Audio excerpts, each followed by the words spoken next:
50 50 question तक शायद हो गया था, है ना, कि victim hit by a vehicle, अगर किसी को चोट लगता है और उसको मुंह से खून होता है ना, मुंह से खून निकलता है कफ के साथ, कफ के साथ जब खून निकलता है तो वो केस क्या कहलाता है? Internal bleeding.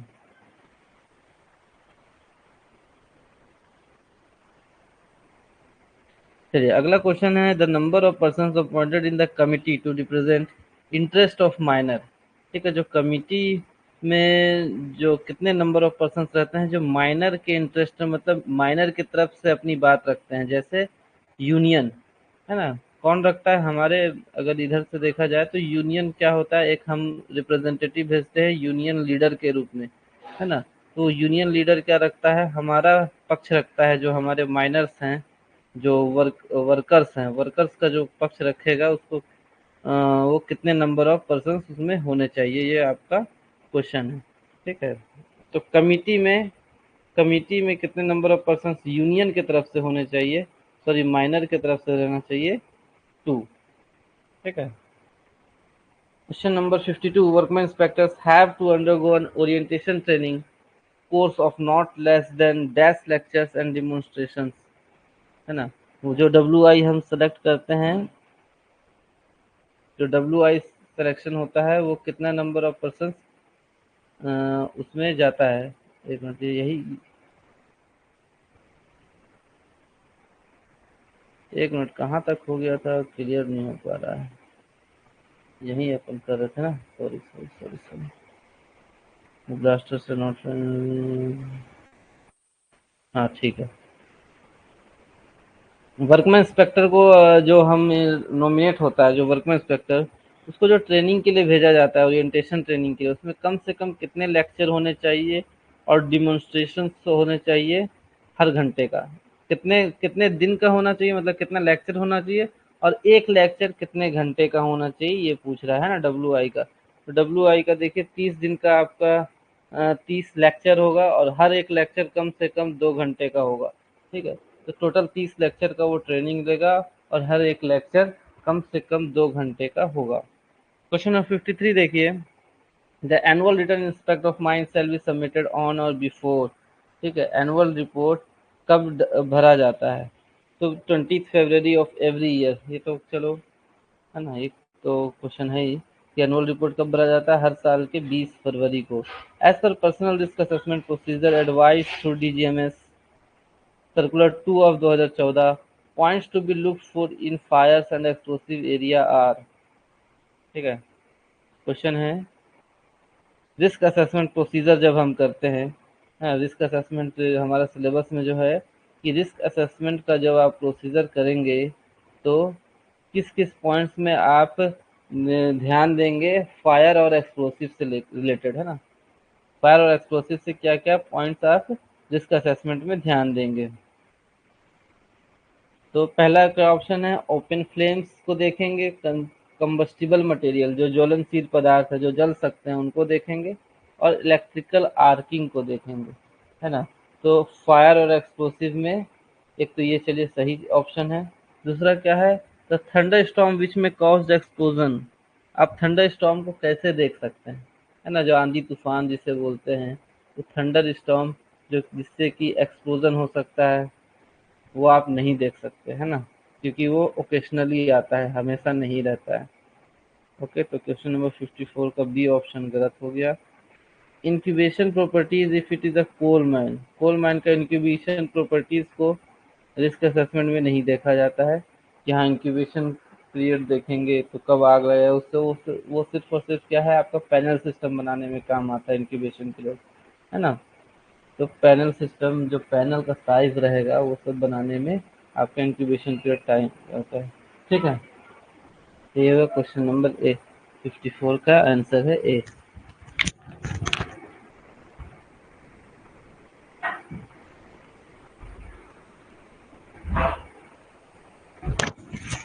चलिए क्वेश्चन नंबर 55 देखिए, in case of an open cast mine, in case of an open cast mine extracting building stone, the mine act will be applicable if. ठीक है, आप बिल्डिंग स्टोन का कोई माइंस है, जो stone होते हैं उसका कोई माइंस है, उसमें माइंस एक्ट एप्लीकेबल होगा इफ, तो ओपन कास्ट माइन से उसे स्टोन निकल रहा है, तो माइन एक्ट कहाँ एप्लीकेबल होगा? The depth of excavation measured from its highest point to lowest point exceed 6 metre. ठीक है, जो एक्सकेवेशन का हाइट है वो कितना, 6 मीटर से ज्यादा हो जाता है, एक ये ऑप्शन है। दूसरा है आपका 50 और more person are employed on one day, 50 और उससे ज्यादा लोग वहाँ काम कर रहे हैं, एक ये ऑप्शन है। तीसरा ऑप्शन क्या है, ए बी एंड सी, और एक्सप्लोसिव यूज हो रहा है। ठीक है, ई ऑप्शन है production is more than 100 ton per day. इसमें क्या सही है आपका, डेप्थ ऑफ एक्सकेवेशन 6 मीटर से ज्यादा होता है जब, है ना, जब आपका ओपन कास्ट माइंस है तो उसका जो डेप्थ ऑफ एक्सकेवेशन है ये 6 मीटर से ज्यादा होता है, तब एक्ट लागू अप्लाई हो जाता है। 50 या उससे ज्यादा लोग काम करते हैं तब अप्लाई हो जाता है, और एक्सप्लोसिव जहाँ यूज होता है वहां भी माइंस एक्ट अप्लाइड हो जाता है। ठीक है, ये प्रोडक्शन के ऊपर डिपेंड नहीं करता है। ओके, तो क्वेश्चन नंबर 58 का ऑप्शन आंसर क्या है, सी।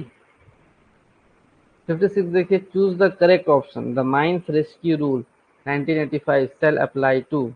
जो माइंस रेस्क्यू रूल है वो कहाँ अप्लाई होता है, सिर्फ और सिर्फ कोल माइंस में, all mines, below ground mines and big open cast mines, below ground mines और below ground mines having danger of fire. तो रूल कहाँ अप्लाई होता है आपका, सारे माइंस में अप्लाई होगा। ठीक है, जो माइंस रूल होता है वो सारे माइंस में अप्लाई होता है, चाहे कोयला माइंस हो, चाहे अंडरग्राउंड माइंस हो, ओपन कास्ट हो या बिलो ग्राउंड माइंस हो। ठीक है, सॉरी सॉरी, रूल्स नहीं है, माइंस रेस्क्यू रूल है, sorry, mines rescue rule, rescue rule हमने ध्यान नहीं दिया। तो रेस्क्यू रूल सिर्फ और सिर्फ बिलो ग्राउंड माइंस में यूज होता है, चाहे वो मेटल हो चाहे ओपन कास्ट हो। रेस्क्यू रूल कहाँ यूज होता है, सिर्फ और सिर्फ बिलो ग्राउंड माइंस में। रेस्क्यू रूल ओपन कास्ट के लिए नहीं बनाया गया है। ओके, तो माइंस रेस्क्यू रूल जो है 1985 वो कहाँ अप्लाई हो रहा है, only below ground. Question number 57. The minimum number of long duration breathing apparatus to be maintained in a rescue room with refresher practice is, ठीक है, कम से कम कितने long duration breathing apparatus rescue room में होना चाहिए? जो भी माइंस का रेस्क्यू रूम बनाया है वहाँ कम से कम 30, ठीक है, 30 लॉन्ग ड्यूरेशन ब्रीथिंग apparatus होना चाहिए। The blaster shall not fire in any one shift more than number of shots electrically or by igniter cord। ठीक है, इग्नाइटर कॉर्ड या इलेक्ट्रिकली कितने नंबर ऑफ शॉट्स एक बार में ब्लास्टर फायर कर सकता है? ठीक, तो क्वेश्चन नंबर 58, कम से कम 80, इलेक्ट्रिकली है ना, तो नंबर ऑफ शॉट्स कितना, 80 फायर कर सकता है एक बार में ब्लास्टर। हम्म, तो question JW/SRF is a complicated empirical factor describing as, ठीक है, जो आपने RQD का एक फॉर्मूला देखा होगा, ठीक है, JW/RS इस तरीके का, SRF इंटू इस तरीके का रहता है ना, तो ये जो ये रेशियो है ये क्या शो करता है ना, ये रेशियो क्या शो करता है, ये क्वेश्चन में पूछ रहा है। ठीक है, तो ये उसका फॉर्मूला होता है RQD इंटू समथिंग रहता है नीचे, JW/JRF, JS रहता है, JS JW/JRF, इसी तरीके का एक फॉर्मूला है ना, वो पूरा फॉर्मूला याद नहीं आ रहा है, जो पढ़े होंगे गेट में ये पढ़े होंगे तो ध्यान होगा उसको। और ठीक है, ये रॉक मैकेनिक्स का क्वेश्चन है कुल मिला के। तो द क्वेश्चन JW/SRF इज अ, वो क्या डिस्क्राइब कर रहा है आपको, क्वेश्चन नंबर 59 क्या डिस्क्राइब कर रहा है, एक्टिव स्ट्रेस डिस्क्राइब करता है। ठीक है, एक्टिव स्ट्रेस, जो आपके रॉक मास में जो रॉक है अगल बगल माइंस कोयले के आसपास, है ना, माइंस गैलरी के अगल बगल जो भी रॉक है, तो उसमें जो कितना रॉक स्ट्रेस है वो डिस्क्राइब करता है JW/SRF। HEMM operator should undergo an eye reflection test at least once every, है ना, ये तो HEMM ऑपरेटर के लिए क्या बना दिया गया है कि हर साल आपको आई रिफ्लेक्शन टेस्ट करवाना पड़ेगा। ठीक है, PME वगैरह 5 साल में, PME वगैरह 5 साल में, लेकिन आई रिफ्लेक्शन टेस्ट हर पर ईयर आपको कराना पड़ेगा ये एचईएम ऑपरेटर को। क्वेश्चन नंबर 61 देखिए, which of the following statement covers a mining statistical accident. ठीक है, इस सर्कुलर में है कि कौन सा माइनिंग स्टैटिस्टिकल होता है, कौन सा नॉन स्टैटिस्टिकल होता है ना। तो जब माइंस प्रीमाइसेस के अंदर होगा, क्वेश्चन नंबर 61 है ना, जब even when a person working in same place gets injured और dies in any part of the mine. ठीक है, माइन के किसी भी पार्ट में, माइंस के अंदर होना चाहिए, है ना, और कोई बंदा जब काम कर रहा है माइंस के अंदर में और वो डेथ हो जाता है उसका, तो वो माइनिंग स्टैटिस्टिकल कहलाता है। ठीक है, उसे जोड़ा जाता है, दो तरीके का एक्सीडेंट किया जाता है, एक माइनिंग स्टैटिस्टिकल, एक नॉन स्टैटिस्टिकल। ठीक है, माइन प्रीमाइसेस के बाहर जो एक्सीडेंट होता है उसे नॉन स्टैटिस्टिकल कहता है। और ऑप्शन क्या है, the death that is cause due to illness of the person. ठीक है, किसी के बीमारी के कारण खत्म हो गया तो वो नहीं कहलाएगा। When a person working in some place gets heart attack and dies in any part of the mine. ठीक है, हार्ट अटैक आ गया तो वो भी माइनिंग स्टैटिस्टिकल के कारण नॉर्मल उसे डेथ कहा जाता है। The one that is cause outside the boundary, outside the boundary non statistical कहलाता है। और माइन प्रीमाइसेस के अंदर अगर होगा तो वो माइनिंग स्टैटिस्टिकल कहलाता है।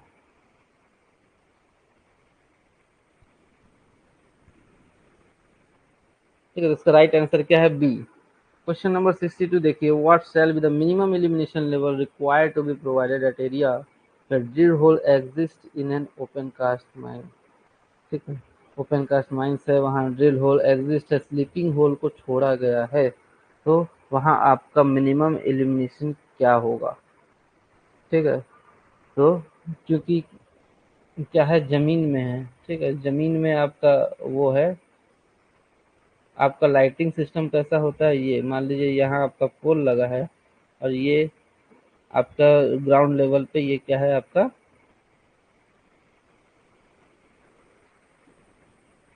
ये ग्राउंड लेवल पे आपका होल है और यहाँ आपका पोल है। तो ये जो लाइटिंग करेगा, ठीक है, तो ये ऊपर जितना रोशनी देगा उसे वर्टिकल कहा जाता है, और नीचे जहाँ तक वो रोशनी फैलेगा, ठीक है, तो वो क्या कहलाएगा आपका, हॉरिजॉन्टल। तो हॉरिजॉन्टल है, क्योंकि जमीन पे होल है इसलिए हॉरिजॉन्टल लाइट हमें चाहिए। ठीक है, लाइट ज़्यादा ज़्यादा ये नीचे की तरफ ये हॉरिजॉन्टल होना चाहिए।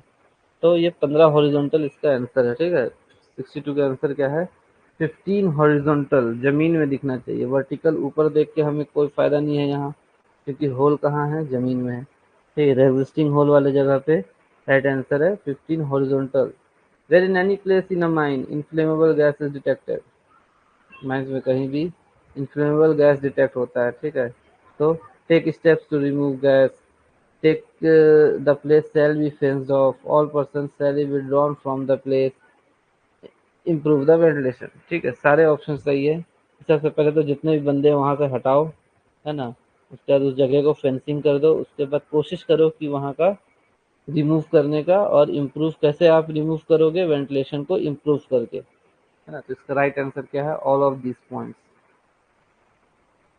64 the control interval for the water danger plan having working below ground. ठीक है, वाटर डेंजर प्लान आपने बनाया है अंडरग्राउंड माइंस का, उसका कंटूर लेवल, जो कंटूर इस तरीके से लाइन रहती है एक दूसरे के हमेशा, है ना, ये कंटूर लेवल मतलब ये दो कंटूर लाइंस के बीच का डिस्टेंस कितना होना चाहिए जो आप प्लान बनाएंगे। Shall not exceed 10 metres, 2 metre, 5 metre, क्या 5 metre, shall not exceed 5 metre. ये जो कंटूर इंटरवल है दो कंटूर लाइन के बीच का डिस्टेंस है, वो कितना होना चाहिए, कम से 5 मीटर से ज्यादा नहीं होना चाहिए। चलिए,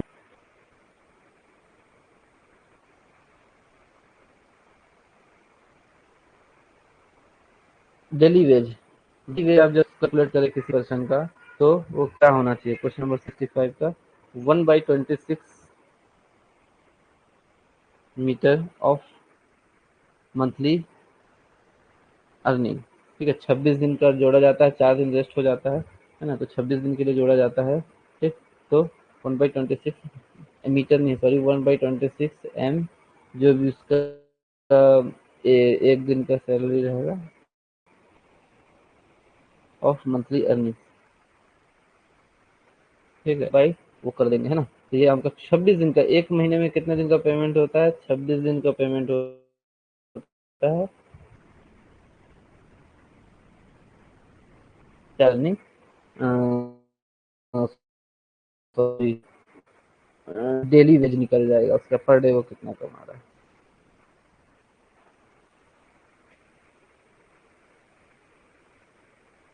question 66, as per statue no working shall be made और extended to any point within, है ना। रूल रेगुलेशन के अकॉर्डिंग कोई भी वर्किंग हमें नहीं करना है इसके अंदर, within 40 metre of road और not belonging to owner, 45 metre of railways road और any public work not belonging to the owner, 30 metre of structure not belonging to owner, 50 metre of public road not belonging to owner, ठीक है। वे हो चाहे road हो या public work हो रहा है जो कि ऑनर का ना हो, तो उससे 45 मीटर तक आपको काम नहीं करना है। Mass of chemical oxygen type self-generating self-rescuer including the carrying container shall not exceed, ठीक है। जो आपका सेल्फ ये होता है केमिकल ऑक्सीजन टाइप, जो सेल्फ रेस्क्यूअर होता है, जिससे केमिकल से ये KO2 जो केमिकल होता है, पोटेशियम पैराऑक्साइड, है ना, KO2 पोटेशियम पैराऑक्साइड, ये केमिकल से अपन क्या करते हैं, ऑक्सीजन जनरेट करते हैं। तो इस तरीके का जो सेल्फ रेस्क्यूअर होता है उसमें, ओके, 67 का आंसर है 5 kg, 5 kg से ज़्यादा इसका वजन नहीं होना चाहिए। Any death that occur due to natural cause within the mine boundary shall be treated as, ठीक है, नेचुरल कारण से हुआ है। जैसे नेचुरल कारण क्या हो सकता है, हार्ट अटैक, है ना। क्वेश्चन नंबर 68 का क्या नेचुरल कारण क्या हो सकता है, हार्ट अटैक। तो इस तरीके के डेथ को क्या कहा, तो ये नॉन एक्सीडेंट, है ना, इस तरीके के एक्सीडेंट को नॉन मैनिंग एक्सीडेंट कहा जाता है, क्योंकि वो किसी बीमारी के कारण उसका एक्सीडेंट हुआ। Question number 69, the minimum allowable crop faculty rule के क्वेश्चन है और पिछले साल, तो आप जब इसका तैयारी करेंगे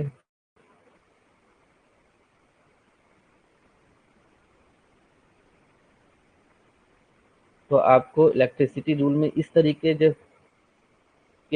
क्वेश्चंस को देख देख के क्या करना है, पढ़ना है, ठीक है। इस तरीके के क्वेश्चन है कि एग्जाम में आ सकता है, ठीक है। जब आप इलेक्ट्रिसिटी रूल पढ़ेंगे तो देखिए क्या है, मिनिमम, जो फ्लेक्सिबल केबल रहता है उसके ऊपर फ्लेक्सिबल मेटल स्क्रीन लगा रहता है, तो उसका मिनिमम क्रॉस सेक्शन एरिया कितना होना चाहिए, जो माइंस में यूज होता है ना। तो 69 का आंसर हो गया डी, 0.15 स्क्वायर मीटर, ठीक है। सीएम होना चाहिए, एम लिखा गया, स्क्वायर सेंटीमीटर, है ना।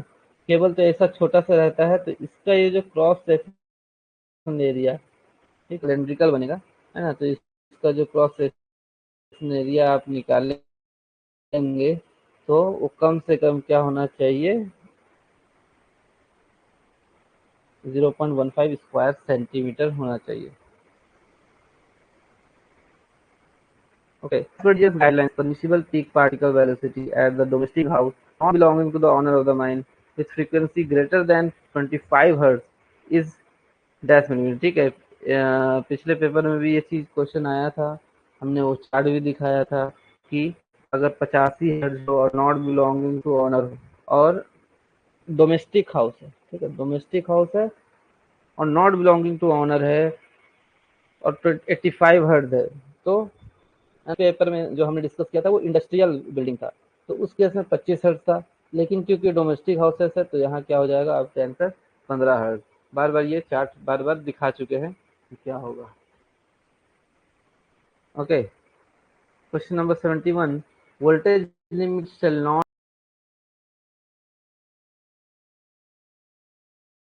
exceed dash for general lighting in open cast mine। Normal lighting है, ठीक। देखिए इलेक्ट्रिसिटी का क्वेश्चन है ना। मैनेजमेंट इलेक्ट्रिसिटी में इस बार ज़्यादा ध्यान दीजिए। सीएमआर, एमएमआर वगैरह सब पढ़े हुए हैं, सिर्फ आपको उसको रिवाइज करना है ना। मान लो पहली बार दूसरी बार एग्ज़ाम दे रहे हैं या पहली बार भी दे रहे हैं तो ज़्यादातर लोग एमएमआर वगैरह सब जानते हैं, एक्ट रूल वगैरह सब पढ़े हुए हैं, कहीं ना कहीं रिवाइज करना है। तो इलेक्ट्रिसिटी और मैनेजमेंट पे ध्यान दीजिए, इस तरीके के क्वेश्चन आते हैं, है ना।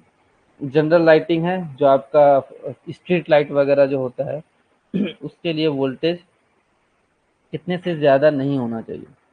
71, 250 वोल्ट सिर्फ लाइटिंग है, वहाँ उतना ज़्यादा वोल्टेज का कोई ज़रूरत ही नहीं है ना। तो नॉर्मल लाइटिंग में 250 वोल्ट आपका जनरल लाइटिंग में यूज़ होना चाहिए। As per DGMS guidelines, type of fencing shall be used at the tram line, bridges and gantries, है ना। कहीं ट्रैम लाइन का क्या है, ब्रिज वगैरह है, तो वहाँ अगर फेंसिंग करना है तो किस तरीके का फेंसिंग है, टाइप ऑफ फेंसिंग भी होता है ना। S1, S2, U1, G2, G1, ठीक है।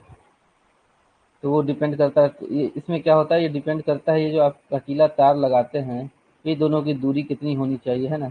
इसके ऊपर डिपेंड करता है, और कितना, 2 होना चाहिए, 3 होना चाहिए, उस पर S1, U1, G1, G2 इस तरीके का रहता है ना। डिटेल में सीएमआर में ये पढ़ाया गया है। क्वेश्चन नंबर 72 का क्या है, G2। तो ट्रैम लाइन है ना। ट्रैम लाइन का जो ब्रिज है, जहाँ क्या होता है, ट्रैम लाइन होता है क्या है, जो माइन टब को हाथ से ढकेल के जहाँ ले जाते हैं, ठीक है, आधा दूर जहाँ तक रास्ते से नीचे आता है, फिर जहाँ से वर्कर हाथ से ढकेल के ले जाते हैं उसको क्या कहा जाता है, ट्रैम लाइन, ठीक है। ट्रैम लाइन ब्रिज वगैरह है, तो वहाँ अगर आपको फेंसिंग करना है तो कैसा फेंसिंग करेंगे, G2 टाइप का फेंसिंग। क्वेश्चन नंबर 73 देखिए।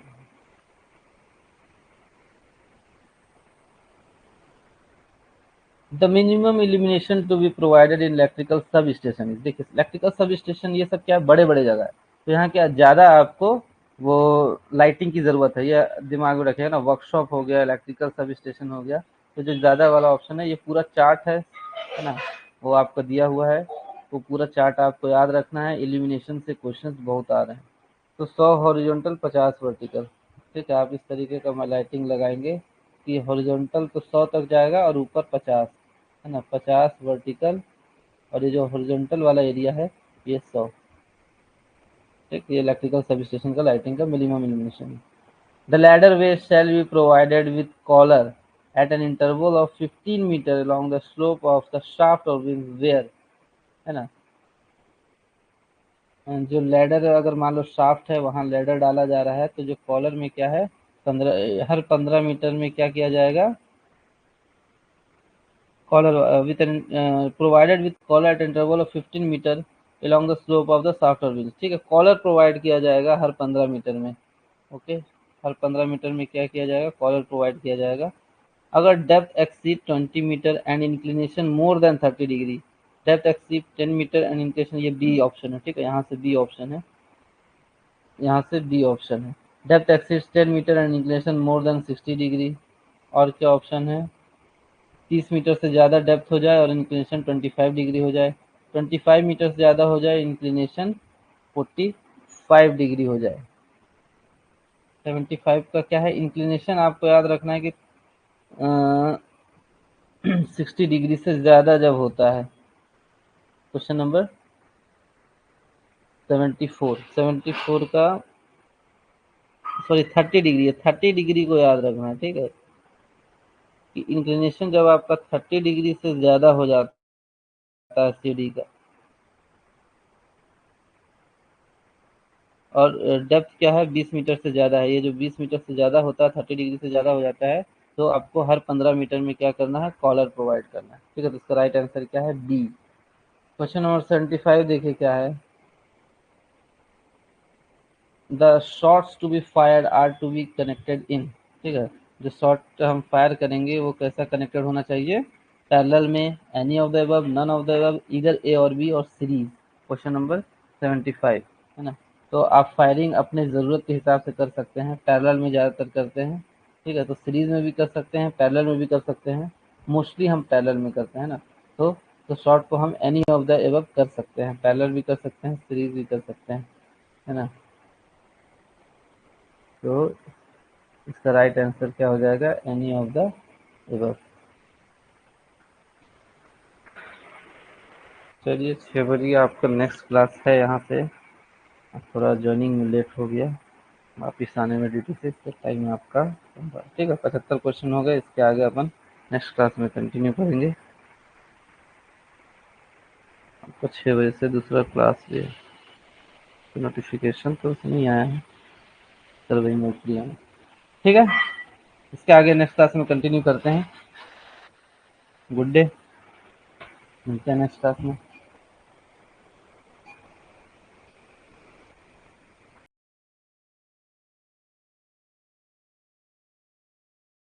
To watch the complete video, download Mining Gyan 2.0 app from the Play Store and enjoy seamless learning with Mining Gyan 2.0.